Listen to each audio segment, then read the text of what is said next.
The day I decided that I would no longer be the outsider in my own family, my father looked at me and scoffed. "Eleanor," he said coldly, "if you wish to leave this family, you must return everything we've given you and leave with nothing." He crossed his arms, confident that I would never agree to such a condition. However, in the next moment, I replied, "Of course I can do that. I'll sign whatever you want immediately." His composure broke, and the expensive whiskey glass he was holding slipped from his fingers, shattering across the marble floor. "Are you certain you can accept never seeing your mother or brother again?" he asked, his voice strained. I repeated my agreement. "Of course I can accept that." "What is there to not accept?" My tone was steady and detached. "Daughter," I continued, "isn't your precious son about to become the heir to everything? Besides, our arrangement as family is clearly over. I have no desire to keep what isn't rightfully mine. All I want now is to stand on my own and build my own life." My father was silent for a long time before finally letting out a long sigh. "Since you insist on leaving, I won't stop you. The paperwork removing you from the family trust will take a week. As for your mother and brother, you can discuss it with them yourself." "Thank you, Father," I replied. After leaving the grand house, I quietly looked up at the sky. 20 years I had spent trying to earn my place in a family that never wanted me. 20 years of being the outsider, the afterthought, the disappointment. But now, in just 7 days, I would finally be free. This is how I chose to disappear from a family that had already erased me long ago. I was born into the prestigious Prescott family, heirs to a real estate empire spanning 3 generations. My father, Richard Prescott, was a titan of industry whose cold, calculating demeanour had helped him double the family fortune. My mother, Caroline, was from old money herself, more concerned with social appearances than raising children. And then there was my brother, Michael, 3 years older, infinitely more favoured, and groomed from birth to inherit everything.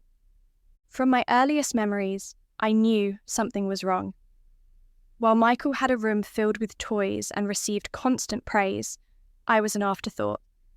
When I achieved perfect grades, my father would merely nod. When I won debate competitions, my mother would ask why I couldn't be more like Michael, who had won national championships. No matter what I accomplished, it was never enough. I still remember my 12th birthday.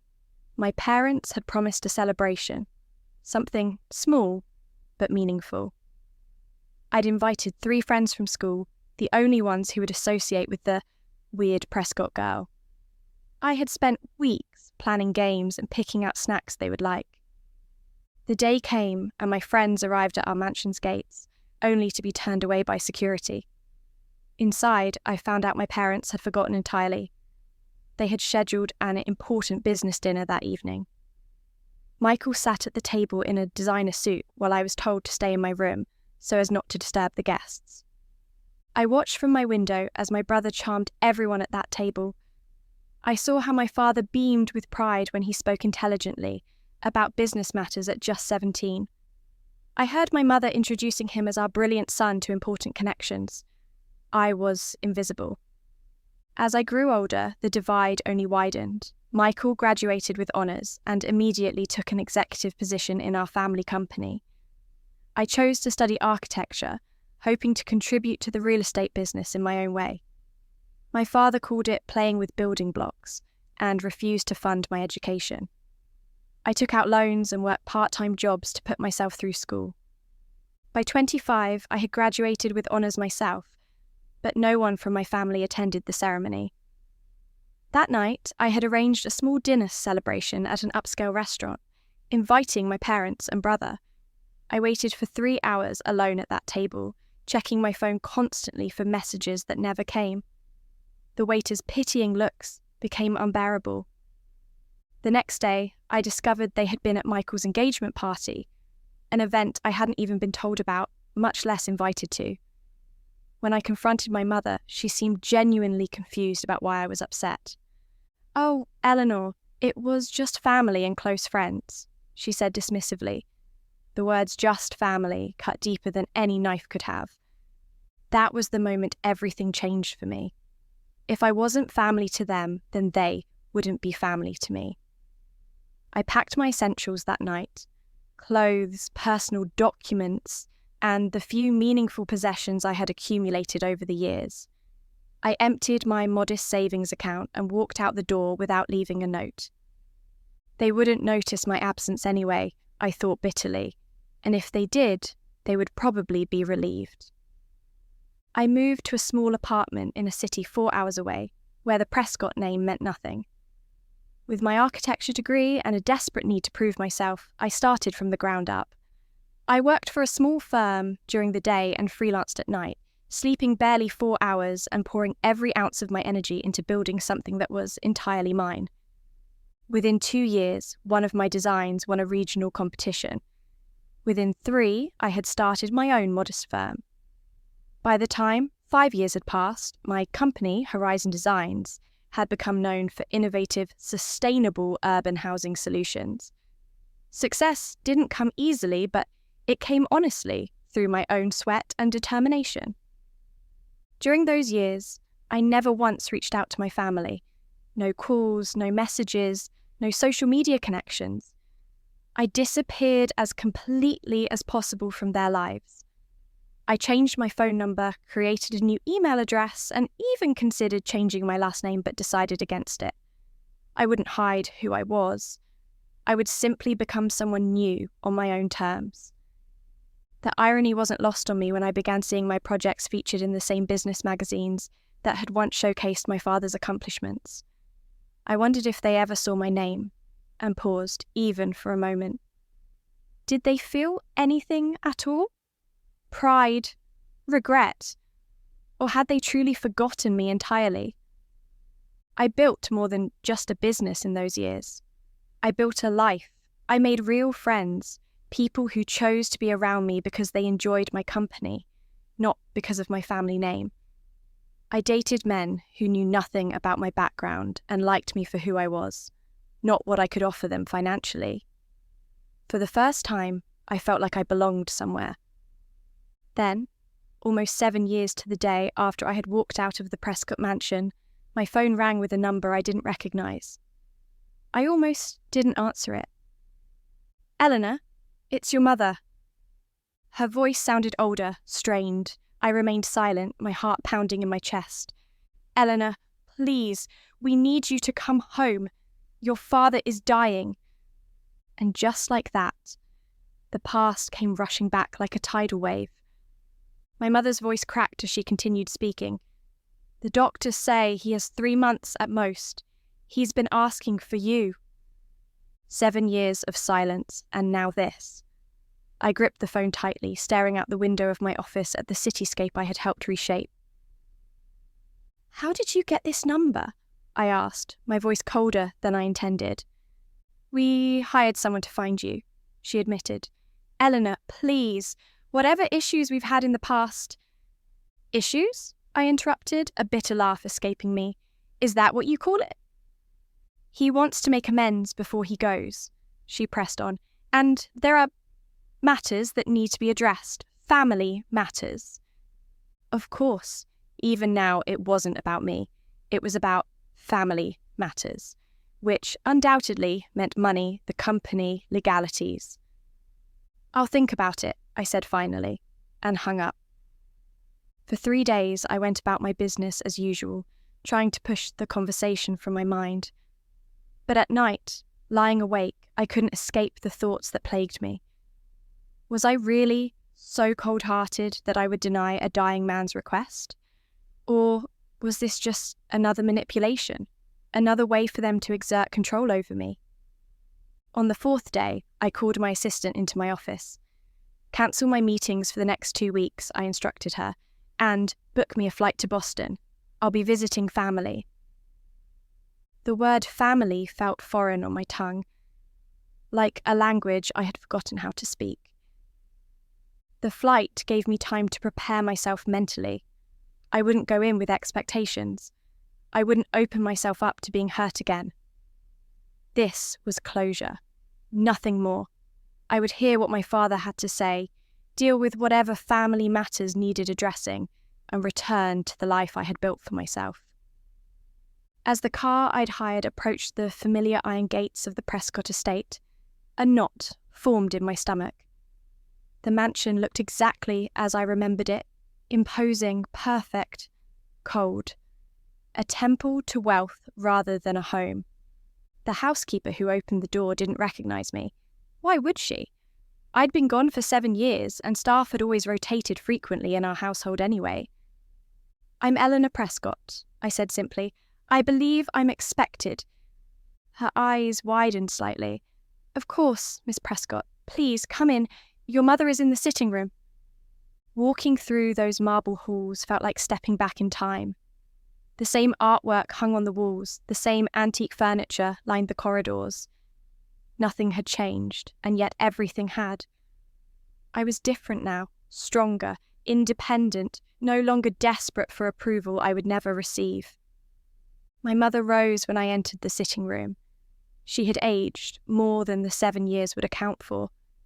Her once perfect blonde hair now showed streaks of grey, and deep lines had formed around her eyes and mouth.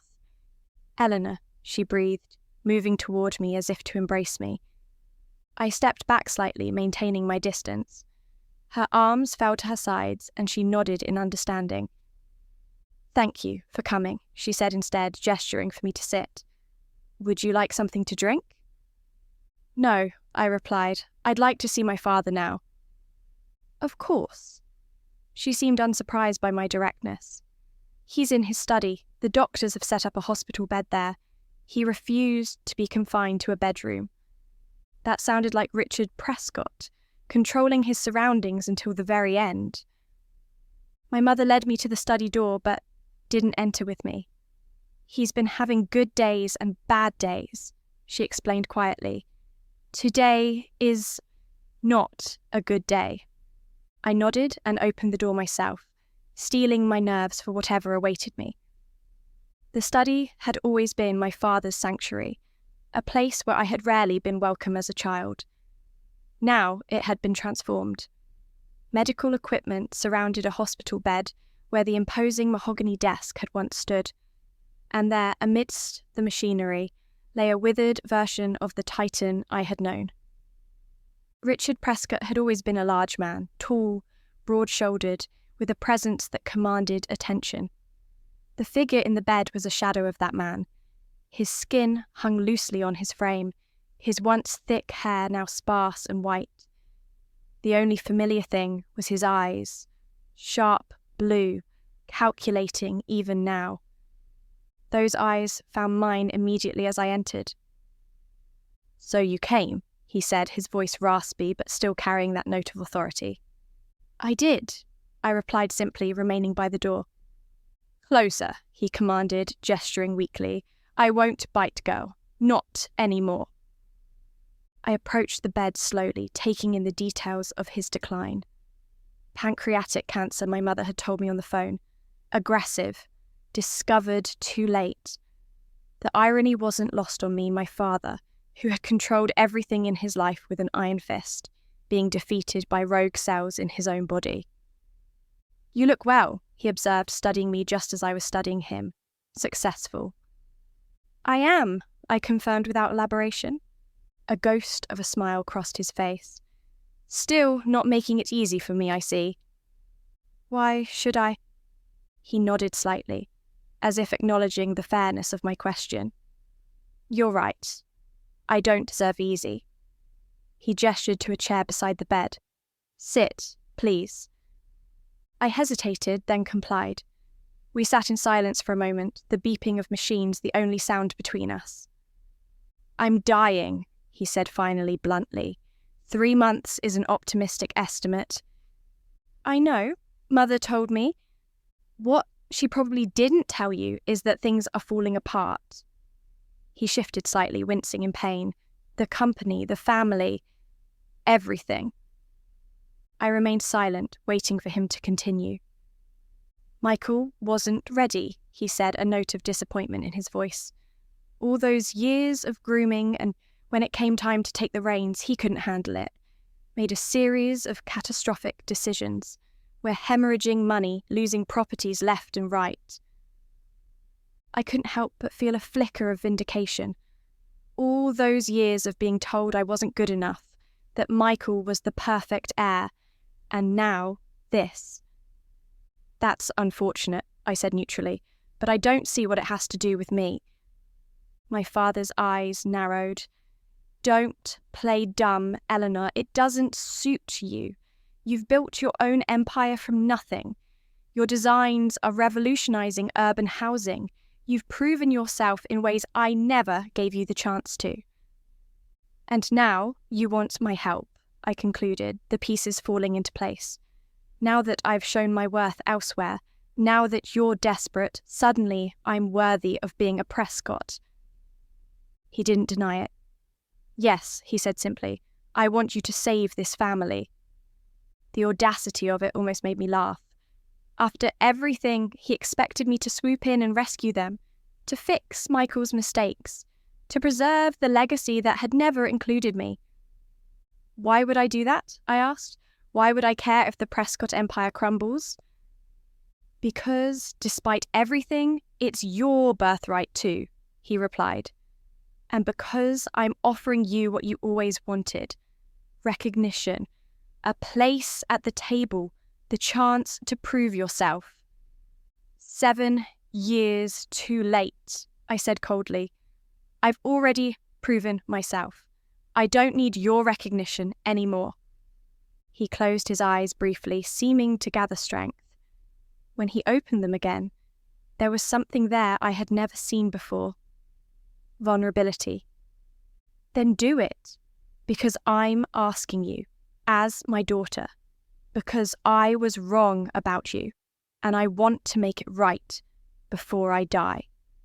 I stood up abruptly, unable to sit still with the emotions churning inside me. You think it's that simple? That you can just say you were wrong, and decades of neglect and dismissal are erased? That I'll forget how you made me feel like I didn't belong in my own family? No, he said quietly. I don't think it's simple at all. I think it's probably the hardest thing I'll ever ask of you, and I have no right to ask it. But I'm asking anyway, because I have nothing left to lose. I turned away from him, walking to the window that overlooked the perfectly manicured gardens. The same gardens where I had played alone as a child, while Michael attended business dinners with our parents. Where's Michael now? I asked, still looking outside. In New York, he replied, trying to salvage what he can of our holdings there. He doesn't know you're here. I turned back to face him. What exactly are you proposing? Come back, he said simply. Take over as CEO of Prescott Properties. Use your expertise, your vision to reshape the company. Save what can be saved. And Michael. He'll remain on the board, but in a reduced capacity. He knows he's failed. I shook my head slowly. You still don't get it, do you? This isn't about replacing Michael or taking his position. This was never about competition between us. This was about being seen, being valued. I see you now, my father said, a hint of desperation in his voice. I value what you've become. Because you need me, I pointed out, not because you love me. The word love hung in the air between us, foreign and uncomfortable. Had my father ever loved me? Had he ever even tried? I don't know if I know how to love properly, he admitted finally. But I do know that I've been proud of you these past few years, watching your success from afar, even if I never said it. I hadn't expected that. The admission that he had been following my career, that he had felt pride in my accomplishments. It stirred something in me I thought I had buried long ago, the desperate need for his approval. I need to think, I said, moving toward the door. This isn't a decision I can make right now. Of course, he nodded, looking suddenly exhausted. You're staying at the house? No, I replied firmly. I've booked a hotel downtown. Something like hurt flashed in his eyes, but he nodded again. Will you come back tomorrow? I paused with my hand on the doorknob. Yes, I said finally. I'll come back tomorrow. The hotel room offered anonymity and distance. Exactly what I needed to process the surreal encounter with my father. I stood at the window, looking out at the city where I had grown up yet never belonged.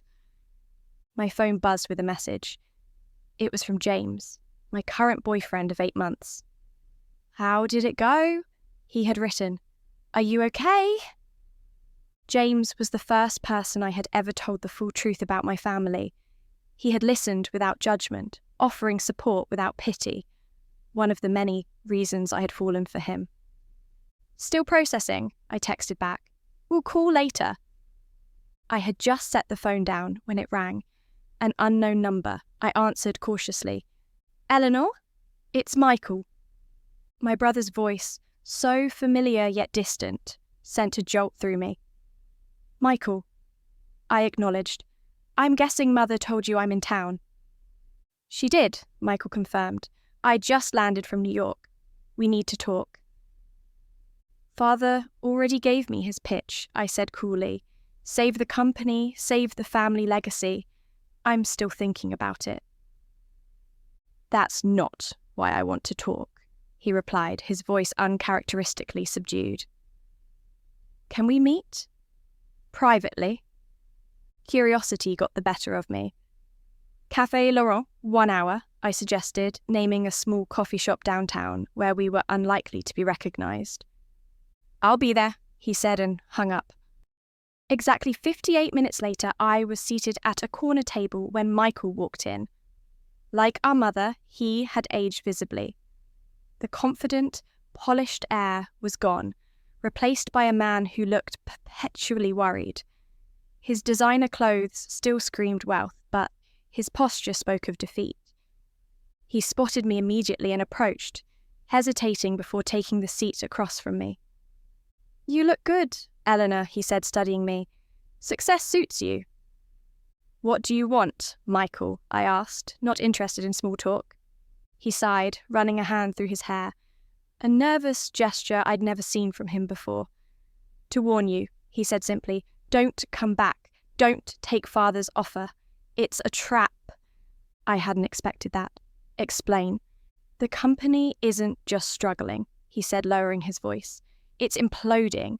Father made some extremely questionable decisions in his final years as CEO, decisions that are now coming to light. There are investigations pending, lawsuits being prepared. When he made me CEO, he was handing me a ticking time bomb. And now he wants to hand it to me, I concluded. He nodded. He's using his illness as leverage, playing on your emotions, on your desire for his approval. He doesn't want you to save the company, Eleanor. He wants a scapegoat. I leaned back, processing this information.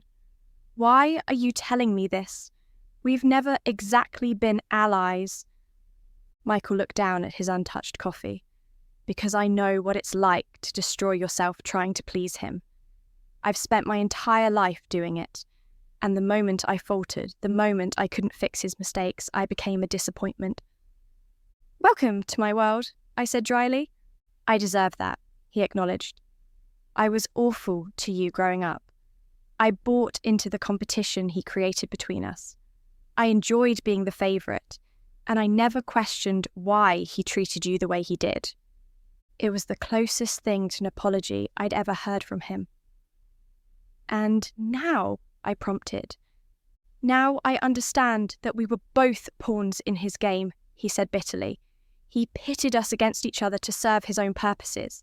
He convinced me that I was special, destined for greatness, only to set me up for failure. And now he's trying to do the same to you. I studied my brother's face, looking for signs of manipulation or deceit, but all I saw was exhaustion and genuine concern. There's more, he continued when I didn't respond. The family matters Mother mentioned.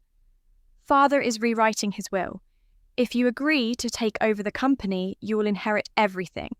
The remaining assets, the properties that aren't underwater, control of the family trust. And if I don't, then it goes to charity, and the Prescott name dies with him. Michael smiled wryly. His final power play. He's forcing your hand. But why now? I asked, genuinely puzzled. Why bring me back after all this time just to saddle me with a failing company and legal troubles? Michael hesitated. I think, in his own twisted way, he regrets how he treated you. This is his version of making amends, giving you what he always denied you. The problem is, it's poisoned fruit. I considered his words carefully. What would you have me do then? Walk away, he said firmly. Go back to your successful life, your clean reputation. Let Prescott Properties fall. Let father face the consequences of his actions, even if it's only in legacy, since he won't live to see the worst of it. And what about you? What will you do? He shrugged. I've already started liquidating my personal assets. I'll walk away with enough to start over somewhere new, somewhere the Prescott name doesn't follow me. Maybe I'll finally figure out who Michael is when he's not Richard Prescott's son. There was something almost liberating in his defeated pragmatism. For the first time in our lives, we were having an honest conversation. Thank you, I said finally, for the warning. He reached across the table, hesitantly placing his hand on mine. We were never given the chance to be real siblings, Eleanor. But I hope it's not too late to at least be honest with each other. I didn't pull my hand away. Maybe it's not. The next morning, I returned to the Prescott mansion with a clearer perspective. Michael's warning had been illuminating, but I needed to verify his claims for myself. Before seeing my father again, I requested access to the company's financial records and recent legal correspondence. My mother seemed surprised, but arranged for the family lawyer to provide the documents. 3 hours in my father's home office confirmed everything Michael had told me. Prescott Properties was not just struggling, it was on the verge of collapse. Multiple properties had been acquired using questionable financing methods. Environmental regulations had been ignored in several developments.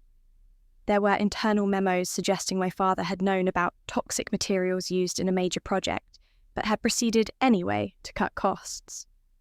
The company wasn't just facing financial ruin, it was facing criminal charges. Armed with this knowledge, I made my way to my father's study. He seemed stronger today, sitting up in his bed with several pillows supporting him. You've been looking at the books, he observed as I entered. Not a question, a statement. Did you really think I wouldn't do my due diligence? I asked, taking the chair beside his bed. Did you think I would blindly accept your offer without understanding what I was walking into? He had the decency to look slightly abashed. I hoped you might trust me enough to... Trust you? I interrupted incredulously. When have you ever given me reason to trust you? He conceded the point with a slight nod. Then you know the full extent of the situation. I know you're trying to hand me a grenade with the pin pulled, I confirmed. What I don't understand is why. Is this your final act of rejection, setting me up to take the fall for your mistakes? My father's expression hardened. It's not like that. Then explain it to me, I demanded, because from where I'm sitting, it looks like you're offering me the chance to destroy my reputation, possibly face criminal charges, and watch the Prescott name become synonymous with corruption and failure. Some inheritance... He was silent for a long moment, his eyes fixed on the ceiling. When he finally spoke, his voice was softer than I had ever heard it. I wanted to give you a chance to rise from the ashes, he said, to rebuild something better than what I created, to prove once and for all that you were always the stronger one. By handing me ruins? I asked skeptically. By giving you a challenge worthy of your talents, he countered. You've already proven you can build something from nothing. I thought, Perhaps you could salvage something from this mess. Transform it the way you've transformed those urban developments of yours. It was such a fundamentally flawed understanding of what I had accomplished, of what I valued. Even now, he couldn't see me clearly. That's not how respect works, I told him quietly. You don't respect someone by setting them up for failure and calling it an opportunity. You don't make amends by offering a poisoned chalice. Then what would you have me do? He asked, a note of genuine confusion in his voice. How do I make this right? It struck me then, the tragic reality of Richard Prescott. He had lived his entire life understanding only power and control, acquisition and competition. The languages of love, respect, and genuine connection were foreign to him. Even now, facing death, he couldn't grasp how to repair what he had broken. You can't make it right, I said simply. Some things, once broken, stay broken. You had 25 years to be a father to me, and you chose not to be. You can't undo that with a grand gesture in your final days. Pain flickered across his face, physical or emotional, I couldn't tell. Then why did you come back? He asked. It was a fair question. Why had I returned, knowing there would be no satisfying resolution, no magical healing of old wounds? Closure, I said eventually. To look you in the eye as an equal, not as the girl desperate for your approval. To show both of us that I survived your rejection and built something meaningful despite it. He nodded slowly, accepting my answer. And what will you do about my offer? Decline it, I said firmly. I won't be your scapegoat or your redemption story. I've worked too hard for what I have. I expected anger, perhaps one final attempt at manipulation. Instead, he surprised me with a smile. Small, but genuine. Good, he said. That's exactly what you should do. Confusion must have shown on my face because he continued, if you had accepted knowing what you know now, you wouldn't be the woman I think you are, the woman who deserves better than what I gave her. It was the closest thing to approval, to respect that he had ever offered me. And the irony was, I no longer needed it. I have a counter-proposal, I said after a moment of consideration, one that might salvage something from this situation. He raised an eyebrow, interested. I'm listening. I won't take over Prescott Properties, I stated, but I will help create a strategy to minimise the damage. We'll sell off the viable assets before the lawsuits hit, use the proceeds to establish a fund for any victims of the company's negligence, and whatever's left can go to charitable causes in the Prescott name. Dismantling my life's work, he observed, but without the bitterness I expected. Transforming it into something worthwhile, I corrected. It's the only way to preserve anything positive from the Prescott legacy. He was silent for a long moment, considering. And Michael, he asked finally. He should be part of this process, I replied. We'll work together to close this chapter properly. My father closed his eyes, looking suddenly exhausted. You're a better person than I ever was, he said quietly. It wasn't forgiveness, not yet, maybe not ever. But it was acknowledgement, and for now, that was enough. Over the next month, Michael and I worked together to implement our plan. We met with lawyers, financial advisors, and company executives. We had difficult conversations with board members and investors. We prepared statements for the inevitable media fallout. Throughout this process, something unexpected happened. Michael and I began to form a genuine connection. Without our father's manipulative presence between us, we discovered we actually worked well together. His financial acumen complemented my strategic thinking. His network of contacts combined with my fresh perspective created solutions neither of us would have found alone. We could have been a formidable team all along, he observed one evening as we reviewed documents in my hotel room. If he hadn't been so determined to pit us against each other. Better late than never, I replied, and I meant it. My father's condition deteriorated rapidly during this time. By the 3rd week, he was barely conscious, drifting in and out of lucidity.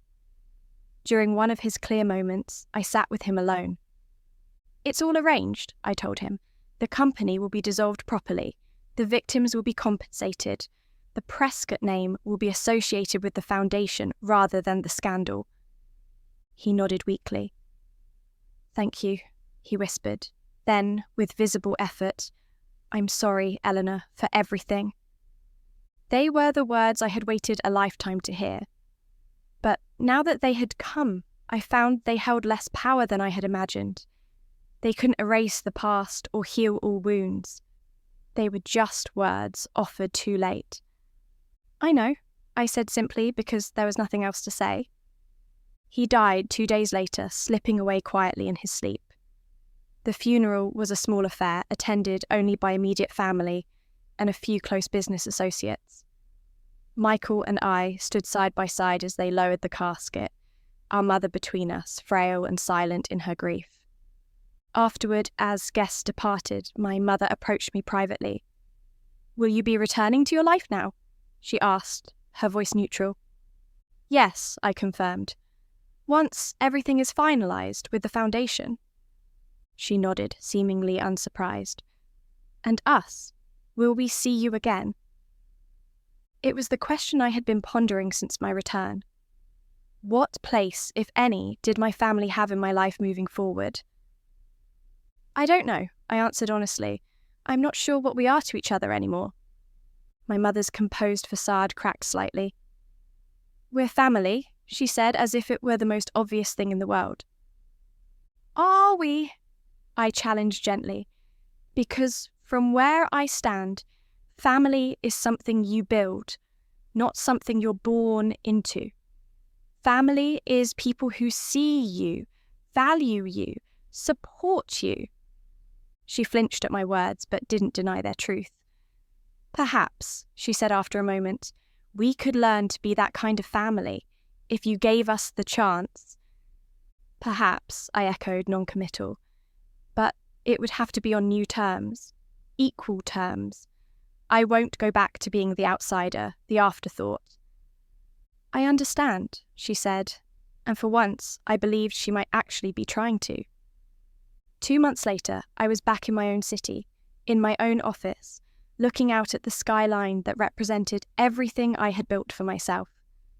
The Prescott Foundation was successfully established, with Michael serving as its director. My mother had moved to a smaller home, adjusting to life without the empire that had defined her existence for so long. As for me, I had returned to my life, to my company, to James, who had supported me unfailingly through the entire ordeal. But I returned changed, carrying with me both the closure I had sought and the unexpected connections I had formed. Michael called weekly now, our conversations gradually evolving from business matters to more personal topics. My mother sent tentative emails, sharing small details of her new life, asking questions about mine. I responded when I felt inclined, maintaining boundaries while leaving the door slightly ajar. I didn't know if we would ever be a true family, but we were no longer strangers either. We were finding our way towards something new, something based on choice rather than obligation. As I sat at my desk that evening, reviewing plans for my latest project, an affordable housing development that would bear the name Prescott Commons, I reflected on the journey that had brought me here. I had spent so many years defining myself in opposition to my family, determined to prove my worth in their absence. Now I understood that my worth had never been dependent on their recognition. It had been within me all along, waiting to be claimed on my own terms.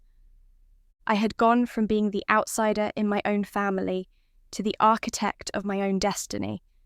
And in this life I had built, there was room for them, not as the people who defined me, but as people who might, with time and effort, earn a place in the world I had created for myself. The choice was mine now, and that perhaps was the greatest victory of all.